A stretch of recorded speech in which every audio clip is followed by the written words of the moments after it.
Tik satu. Oke. Angkat tangan siapa yang udah tahu nanti kuliah mau masuk jurusan apa? Masuk aja. Dikit ya? Tinggian. Oke. 5 dari 100. Tetap angkat tangan kalau misalnya udah tahu nanti mau kerja apa. Tinggal 1.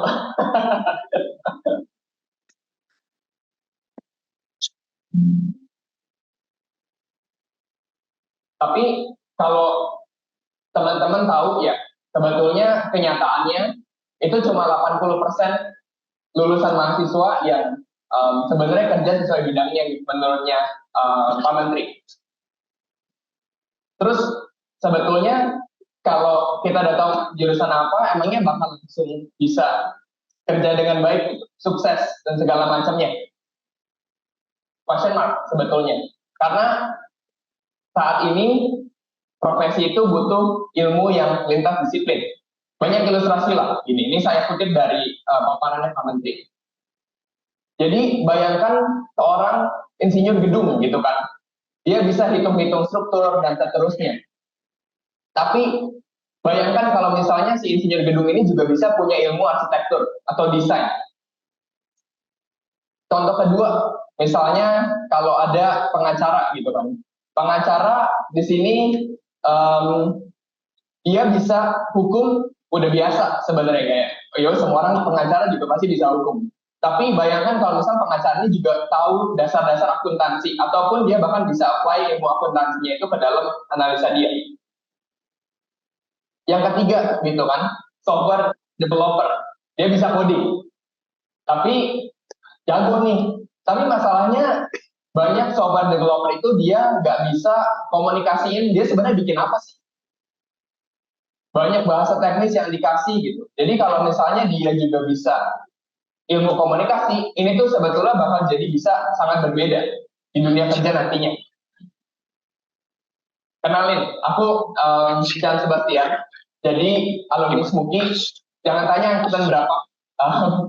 Tapi dari SMUKI itu kemarin kuliah di ITB, Teknik Sipil. Terus dari lulus kuliah itu kerja di konsultan bisnis. Jadi seputaran nyusun strategi bisnis, ngitung-ngitung keuangan, gitu-gitu. Terus sekarang jadi digital product management di Kementerian Pendidikan, di GovTech Edu. Jadi GovTech Edu ini sebetulnya kita kolaborasi sama Kementerian Pendidikan itu buat bikin platform-platform digital. Jadi seputaran kayak Kampus Merdeka, kalau pernah dengar nanti aku bakal cerita sedikit. Tapi ini kita model kolaborasinya cukup erat sih, gitu. Mungkin kalau next gitu kan. Jadi pertanyaannya kalau kerja di public sector atau kementerian, butuh ilmu apa aja sih, gitu. Jadi saya nih awal-awalnya sombong gitu kan. Kita datang dari industri-industri teknologi yang udah gede-gede gitu. Mungkin di sini ada beberapa logonya. Kalau teman-teman pasti sering tahu kayak Gojek, Bukalapak, Tokopedia, Traveloka gitu kan, OVO dan seterusnya teman-temannya. Tapi kita pikir bikin teknologi gak masalah lah, gampang gitu kan. Kita udah sehari-hari ngelakuin. Cuma kenyataannya kita ketemu banyak kendala gitu. Persepsi-persepsi kita yang dulu kita pikir jago, tapi ternyata kita ketemu blocker nih, gitu.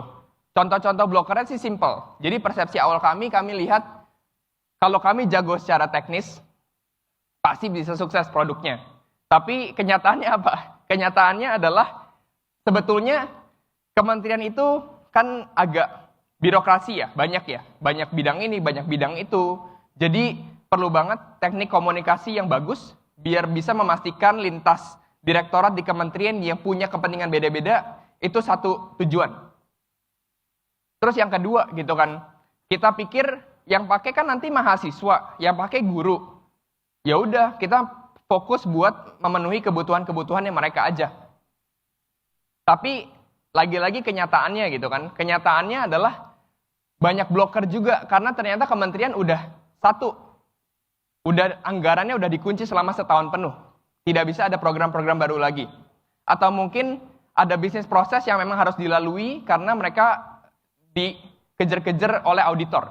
karena untuk justifikasi anggaran ini digunakan tepat guna atau tidak. Jadi sebetulnya hari ini saya pengen cerita. Saya pengen cerita sedikit pembelajaran yang saya dapatkan selama bekerja di kementerian, khususnya saya dari perspektif industri privat sebelumnya. Jadi di sini ada suatu ilustrasi ya. Jadi saya kolaborasi sama tim kementerian itu dalam membangun platform Kampus Merdeka. Mungkin konteks singkat kali ya mengenai Kampus Merdeka itu dia sebetulnya kebijakan baru yang nanti kalian teman-teman bakal dapetin juga bahwa mahasiswa itu memiliki hak untuk belajar di luar kampus selama 3 semester. Jadi kalian bisa ambil, kalian bisa enggak, tapi itu hak kalian. Nah, pelajaran di luar semester itu ada yang disponsorin pemerintah, yaitu Kampus Merdeka. Jadi Kampus Merdeka ini konsepnya adalah kalian bisa keluar kampus selama 1 semester penuh, terus setelah belajar, misalnya magang gitu kan, magang itu bisa ditransfer SKS-nya ke dalam universitas kalian. Jadinya tidak ada semester yang wasted lah istilahnya, dan bahkan kalian bisa pakai waktunya selama di luar semester itu buat belajar di luar kampus, di perusahaan-perusahaan ternama, dan seterusnya. Jadi lewat platform ini, kami menghubungkan antara mahasiswa, mitra perusahaan, dan juga tim program untuk verifikasi bahwa saya layak untuk mengikuti programnya. Kurang lebih seperti itu, ada proses seleksi karena ada kuotanya. Saya mau bicara pembelajaran satu saya sih. Ada 3 totalnya. Jadi 1, itu perubahan pola pikir yang dari awalnya itu individualistis, berubah jadi team player. Jadi di sini ada 2 pihak gitu kan, tentu saja. 1, pemerintah, yang kedua adalah tim pengembang, kami. Jadi kira-kira pola pikir lama itu tuh kayak gini, kementerian tuh selalu datang dengan fitur, request fitur. Saya mau dong mahasiswa bisa upload berkas A, berkas B, berkas C. Kalau kita mikirnya, ngapain mahasiswa ngupload dokumen-dokumen tambahan, malah bikin susah untuk mahasiswanya. Jadi kita nggak mau. Jadi akhirnya benturan itu sering banget kejadian. Ini akhirnya menyebabkan proses nggak efisien, bahkan sampai clashing yang lumayan intens saat itu, karena 2 orang ini punya kepentingan berbeda. Akhirnya kita coba pola pikir baru. Pola pikir baru itu adalah untuk kementerian datang dengan masalah. Mohon maaf. Kementerian datang dengan masalah, lalu dari tim pengembang itu coba untuk memahami konteks dari kementerian. Jadi kasus yang terjadi dalam konteks upload dokumen itu adalah ternyata betul tim kementerian itu selalu dikejar-kejar oleh BPK, auditor ya, Badan Pemeriksa Keuangan, untuk ngecek anggarannya dipakai tepat guna nggak. Shan bener kuliah di ITB atau enggak? Atau sebenarnya ini Shananya ada bohongan, biar keluarin dananya aja. Jadi hal kayak gitu tuh sering terkejadian. Makanya dengan kita udah bisa saling bertukar pikiran, memahami konteks dari kedua belah pihak, akhirnya dalam waktu beberapa bulan kita udah bisa langsung meningkatkan kapasitas verifikasinya tim program kemarin sebesar 200%. Hanya dari apply dan saling mengerti satu sama lain. Pembelajaran kedua, itu perluasan perspektif. Dari yang awalnya cakupannya terbatas lah, nggak mau liatin mahasiswa aja, tapi jadi ecosystem thinking. Jadi ecosystem thinking ini adalah konsep di mana mahasiswa itu bukan hanya pesertanya Kampus Merdeka. Banyak banget pihak-pihak lain yang akhirnya membuat suatu ekosistem yang utuh. Ilustrasinya begini. Ada 3 pihak nih kan, aku simplifikasi aja. Mahasiswa, tapi ada perusahaan juga dan ada perguruan tinggi. Jadi bayangkan kalau misalnya kita melakukan intervensi untuk meningkatkan jumlah perusahaan yang berpartisipasi. Terus apa? Ya kan? Jumlah perusahaan yang berpartisipasi itu sama dengan jumlah lowongan-lowongan yang sebetulnya relevan dengan kebutuhan industri. Penambahan jumlah lowongan itu juga mengakibatkan pesertanya mahasiswa jadi makin banyak nih, makin banyak mahasiswa yang bisa terlibat dan belajar langsung di mitra-mitra ini dengan lowongannya lebih banyak. Tapi ternyata ini berpengaruh juga ke perguruan tinggi gitu.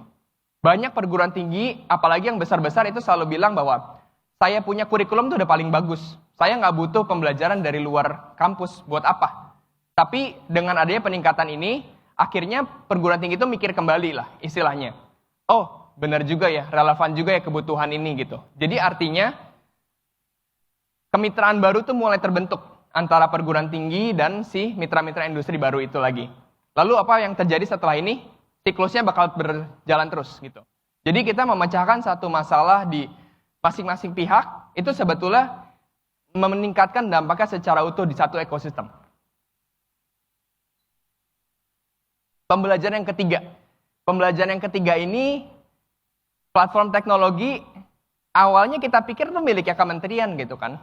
Tapi bukan. Sebetulnya platform teknologi itu milik bersama.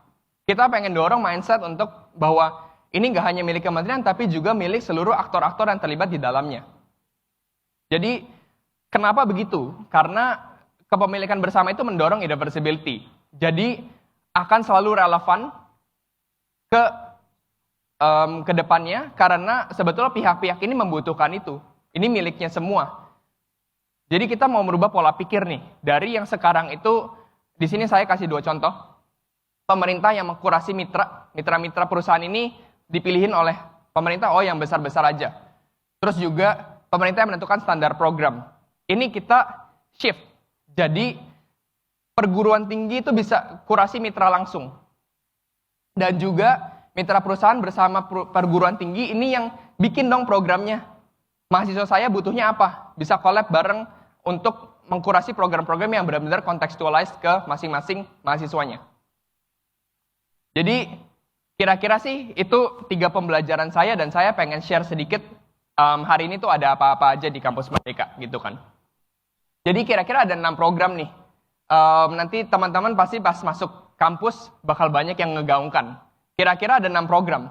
1, itu MSIB, jadi mahasiswa itu bisa magang terjun langsung untuk bekerja ataupun kursus profesional selama 1 semester penuh.